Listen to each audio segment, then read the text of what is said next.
Welcome back to part 2 of the Colin Sexton, Lauri Markkanen dynamic duo project. With that being said, in today's video, we're going to be covering their overall metrics in wins and losses and how they overall look on this team going forward, as well as what the expectations can be for this dynamic duo if they should be left to stay together. It's your boy Wraith Hoops. Go ahead and smash that like button, subscribe, and turn on post notifications if you like the Utah Jazz or just great NBA content. With that being said, let's go ahead and get into this one. The last part that I really wanted to touch on between both of their games happens to be the home to road split, because as we said, they are extremely abysmal on the road. They are actually 15-6 at home, but 9-17 in their road games. Effectively, over the past 10 games, they have managed to be 7-3, though the 3 games that they lost all came on the road, as a matter of fact, and were in quick succession to one another. Lauri has played in 19 of those home games, and in those matches, he's averaging 32.4 minutes per game. He also shoots 50.6% from the field, 39.2% from the three-point line on 7.1 attempts, and 86.4% from the free throw line on 6.9 attempts. In totality, he averages 24.3 points per game, 8.9 rebounds, 1.6 assists, 0.9 steals, 0.6 blocks, and only 1 turnover in those home matches. Colin Sexton has played in all 21 of the home games that they've had this season and averages 24.4 minutes per game. In that time span, he shoots 49.6% from the field, 40.2% from the three-point line on 4.4 attempts, 89.3% from the free throw line on 5.3 attempts, and in totality averages 18.9 points, 2.8 rebounds, 4.2 assists, 0.6 steals, 0.2 blocks, and 1.7 turnovers in those home matches. On the road, things get a little bit rocky for both players.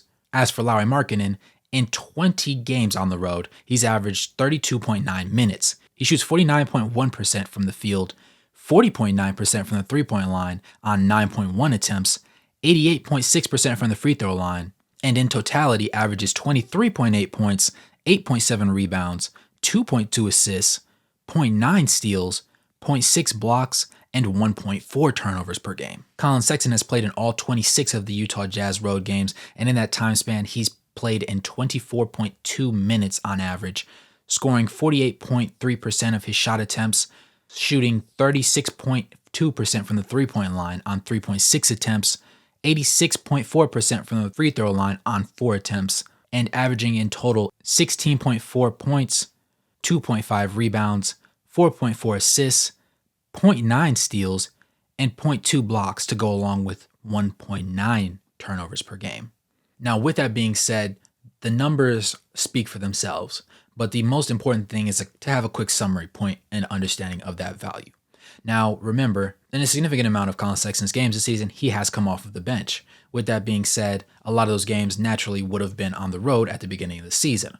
With that being said, that explains his dips in overall shooting percentages, though they aren't that egregious to the point where you would say he's having very bad games. At best, you would say he's having a pretty average league-wide game. Lauri Markkanen, though, seemed to be as efficient, if not slightly better on the road, and despite that, the team had lost in most of those games.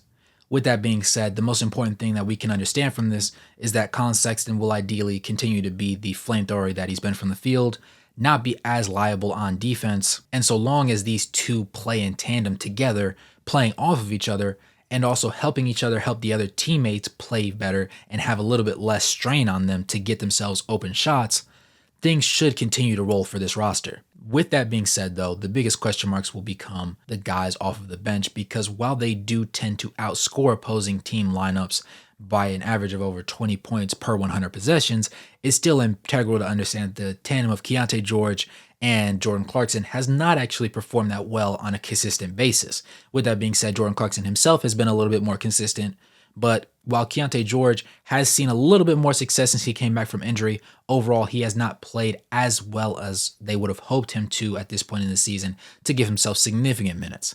Combine that with the fact that both of them are not considered to be defensive centerpieces or have a very big amount of effective defense on their resume, and you have a situation that involves Walker Kessler being that centerpiece on defense for that second unit that's relied on to do way more than he should on that side of the ball. Granted, he is doing a smashing job at that, but you would like to see more improvement from the rookie Keyonte George as time continues on, and I hope to see that improvement. With us now almost approaching All-Star break, we're seeing a point where teams are basically who they are going to be for the remainder of the year. There will be a little bit of shakeup going forward, but it's safe to say that the Utah Jazz have already shaken the league to its core and shown that they are there to stay. With that being said, the biggest question marks for them going forward will be their games on the road, and if this tandem of Colin Sexton and Lauri Markkanen can continue to produce at the elite rates that they are. Regardless of them making the All-Star games or not, they are, in my eyes, All-Star caliber level players and will continue to be for the foreseeable future. Whether the front office decides to keep these two together or blow it up remains to be seen, but from my point of view, considering the fact that they're all 26 and under, it's going to be very difficult to explain to me why you should go ahead and just blow this thing wide open. With that being said, whether you consider Colin Sexton be a number one option on a championship team, it's become pretty obvious that Lauri Markkanen might not be the preferred number one option on a championship level team. He has, though, recently increased his level of playmaking, which has made him a little bit more of a dynamic scorer and just a player that is more of a force to be reckoned with and harder to lock down on offense.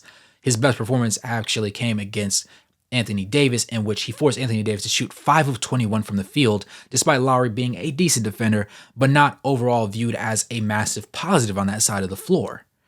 Now, in that game, Anthony Davis did end up with a triple-double, but it was more so in a situation where he had to do other things to make himself an effective player. Lauri Markkanen had this man shooting mid-range fadeaways trying to get a bucket because he could not have his way at the rim, and Lauri Markkanen was consistently outplaying him that game throughout the entirety of the 4 quarters, showing himself to be an all-star caliber forward, as well as, quite honestly, a arguably top 3 to top 5 power forward in the game today. Now, in my opinion, he is the best shooting power forward, but other people might make a case for other consistent players. However, as a 7-footer, Lauri is second to none in his ability to be efficient as a scorer on offense while being very minimalistic from the objective range of turnovers.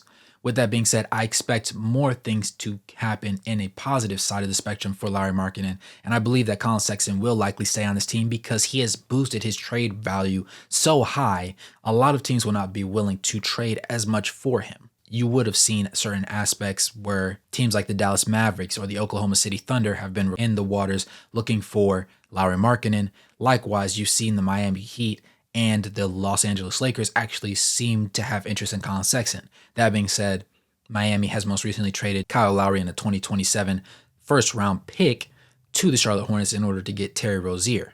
With that being said, that seems like the interest for Colin Sexton has cooled off, and more so they're looking at the ballpark of the Lakers. Now, the Lakers are also in the waters to get DeJounte Murray, and while I would love to have DeJounte Murray actually fit in with this Utah Jazz roster, I don't know the likelihood of them actually going to pull the trigger to send him over to this team, or if the Lakers can manage to magically put something together without trading away Austin Reeves, as they consider him to be an untouchable piece. With that being said, I think that sneakily so, the Utah Jazz have the ability to make that trade, but that's a topic for another video. Thanks for tuning into this one. Let me know what you think about this dynamic duo. Let me know if you think that they are here to stay or if you think that the Jazz would be done better by trading away one or both of these pieces. With that being said, thanks for tuning in this video. It's your boy Wraith Hoops. Make sure to smash that like button, subscribe, and turn on post notifications. Become a member if you haven't already to get the videos faster than anybody else. Shout out my boy Sachi for editing this one. And as always, good morning, good evening, good night, no matter where you're on the globe watching. Thanks for tuning in, and I'll catch you boys in the next one. Peace.